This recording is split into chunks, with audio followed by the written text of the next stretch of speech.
खबर शामिल करते हैं रावलपिंडी से। थाना पुलिस कोहोटा की कार्रवाई। एक हफ्ता कबल जमीन के तनाज़े पर शहरी को कत्ल करने वाला मुलजिम गिरफ्तार। मुलजिम एहतिशाम ने फायरिंग करके सुफियान को कत्ल कर दिया था। मुलजिम वारदात के बाद फरार हो गया था, जिसे कोहोटा पुलिस ने तमाम वसाइल कार लाते हुए गिरफ्तार कर लिया। मुलजिम के साथियों की गिरफ्तारी की तहरीक जारी है। मुलजिम को ठोस शाहिद के साथ चालान अदालत किया जाएगा। SP सदर कत्ल जैसे मुकदमात में मुलविस मुलजिमान की फौरी गिरफ्तारियों के तमाम वसाइल कार लाए जा रहे हैं। SP सदर मोहम्मद नबील खोकर, अवाम इलाका कोहोटा, सियासी समाजी शख्सियात सैयद इमरान हुसैन शाह एडवोकेट, सैयद सदाकत हुसैन शाह, सरदार मजहर, राजा शबीर सुबहानी ने पुलिस थाना कोहोटा की कार्रवाइयों को सराहते हुए खराज तहसीन पेश किया और कहा कि जुराइम के खिलाफ कोहोटा पुलिस ने हमेशा बरवक्त और मेरिट पर कार्रवाई की है।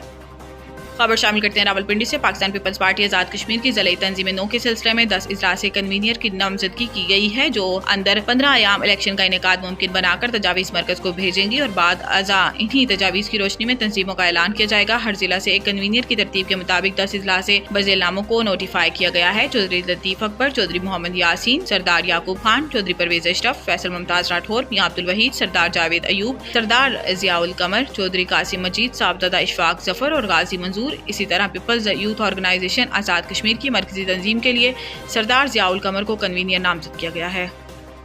खबर शामिल करते हैं रावलपिंडी से। सरदार इशफाक की इस रिपोर्ट में सऊदी अरब ने काम के वीज़ों के अलावा बाकी तमाम वीज़ों पर फिलफौर पाबंदी आयद कर दी। 13 अप्रैल के बाद पहले से जारी वीज़े भी मनसूख तस्वुर होंगे और सऊदीया में दाखिले पर पाबंदी होगी। इकामा होल्डर्स वर्क वीज़े वाले सऊदी अरब का सफर कर सकेंगे। पाकिस्तान, भारत, बांग्लादेश समेत 13 मुल्कों के शहरियों पर पाबंदी आयद कर दी गई। इन 13 ममालिक के इकामा होल्डर्स ही मुमलिकत में दाखिल हो सकेंगे। ताहम इन पाबंदियों का इतलाक हुज्जाज कराम पर नहीं होगा। शुनेदे का हज सीजन की वजह से सऊदी अरब ने इस साल सख्त इकदाम करने का फैसला किया है। गैर कानूनी हज करने वालों के खिलाफ सख्त कार्रवाई की जाएगी। ड्राइवर हजरात होशियार। रावलपिंडी में 1 अप्रैल से safe city camera project active कर दिया गया है, जिससे गाड़ियों की मॉनिटरिंग के साथ साथ ई चलान होना भी शुरू हो चुके हैं। जरा सी बेहतियाती आपको भी जुर्माना करवा सकती है। बड़े रोड्स पर यकदम लाइन चेंज करने पर जुर्माना 2000, रोंग पार्किंग पर 5000 तक जुर्माने हो सकते हैं। याद रहे, ऑनलाइन चलान का कोई मैसेज नहीं आएगा। ये तब आप लोगों को पता चलेगा जब आपको कोई अहलकार रोककर ऐप पर नंबर मारेगा और आपके जिम्मे 10-12 चलान वाजिबुल अदा होंगे और तब आपको कहा जाएगा कि 40-50 हजार जुर्माना जमा कराकर गाड़ी थाने से ले जाएं। महकमा हेल्थ आज़ाद कश्मीर में चल रहे हैं MNCH प्रोग्राम के 240 मुलाजमीन को एक बार फिर ज़ुबानी ऑर्डर पर मुलाजमतों से फारिग कर दिया गया। गुज़िश्ता रोज़ MNCH प्रोग्राम जिला सदूती की मुलाजमत से फारिग होने वाले मुलाजमीन ने प्रेस कॉन्फ्रेंस करते हुए, जिनमें से अक्सर मुलाजमीन फूट कर रो रहे थे, ने कहा कि हमने अपनी जवानी इस मुलाजमत और अवामी खिदमत पर सर्व कर दी है। हमारी सर्विसेज 10 साल हो चुकी हैं और अब हम में से ज़्यादातर मुलाजमीन ओवर एज हो चुके हैं, जो किसी और जगह मुलाजमत के लिए अप्लाई भी नहीं कर सकते। हमारे घरों के चूल्हे इसी महदूद तनख्वाह पर चल रहे थे और हम अपने खानदानों के कफील भी हैं। हमारी तनख्वाह अगर लेट हो जाए तो हमारे बच्चों को फाके करना पड़ते थे।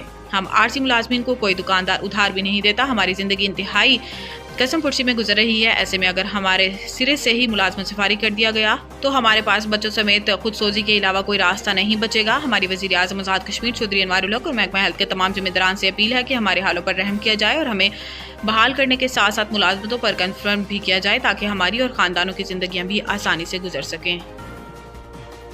अच्छा, अस्सलाम वालेकुम। हम आज कॉन्टिजेंट मुलाजिमीन जो हैं वो सब इकट्ठे हुए हैं यहाँ पे MNCH प्रोग्राम की तरफ से। हमारे साथ दरअसल काफ़ी टाइम से ये होता जा रहा है कि जो कॉन्ट्रैक्ट मुलाजमीन हैं उनको तो बहाल कर दिया गया है, ठीक है, लेकिन हमारे जो कॉन्टिजेंट मुलाजमीन हैं उनको हर 3-4 महीने के बाद ज़ुबानी कलामी फारिग कर दिया जाता है, ठीक है, और कोई नोटिफिकेशन वगैरह नहीं आता हमारे पास कि जिससे हमें पता चले कि हम ऑफिशियली हम फारिग हुए हैं या नहीं हुए हैं। तो हमारी हुकूमत से गुजारिश है कि बराए मेहरबानी हमारी हालात पे थोड़ा रहम करें और हमें जो है वो बहाली का नोटिफिकेशन दें। और ये जो ज़ुबानी कलामी हमारी फारिग हो जाती है हर 2-4 महीने के बाद, इस पे कोई खास रद्द-ए-अमल का निज़ाम चलता है। ऐसे हॉस्पिटल में हमारी ड्यूटियाँ होती हैं, बीच में ये लोग हमें फारिग कर देते हैं, जिस वजह से हमारा सारा निज़ाम दरम बरम हो जाता है। फिर नए स्टाफ कहाँ से लाएं जो मेरी जगह रखें। हॉस्पिटल को हमारी ज़रूरत है लेकिन हमें कोई रख नहीं रहा। MNCH हमें फारिग कर देता है, तो हमें टाइम से नहीं देते, जो देते हैं तो वो हमारे धरनों पे ख़त्म हो जाती है। इस तरह हमारे अखराजात ही नहीं पूरे होते। अब मैं ड्यूटी कर रही हूँ, ईद में मेरी पे नहीं आई। हॉस्पिटल स्टाफ मेरे साथ इतना अच्छा है, उन्होंने सब ने मुझे ईदी दी, मुझे कपड़े लेके दिए। अब मैं ड्यूटी करने के बावजूद लोग मुझे खुदराना देते हैं, ये मेरे लिए इंसल्ट की बात है। मैं शुक्राना लेके खाती हूँ, मैं हर टाइम जाती हूँ, मेरे पास किराया नहीं होता, मैं फिर भी लोगों के साथ डॉक्टर्स के साथ बैठ के चली जाती हूँ और किसी का हमारी परवाह नहीं। मेरा मैं हूँ ऐसी, मेरी शख्सियत ही ऐसी है कि कोई ये नहीं कह सकता कि इसके पास पैसे नहीं है, क्योंकि मुझे अल्लाह ने फितरी तौर पे मुझे ये कुछ दिया हुआ है। अब मैं पैदल जा रही होती हूँ, मेरे पास किराया नहीं होता है, कोई मुझे कभी कहीं बैठा लेता है, मेरे स्टाफ का कोई आ रहा है, किसी को हमारी मुश्किलात का अंदाजा ही नहीं है।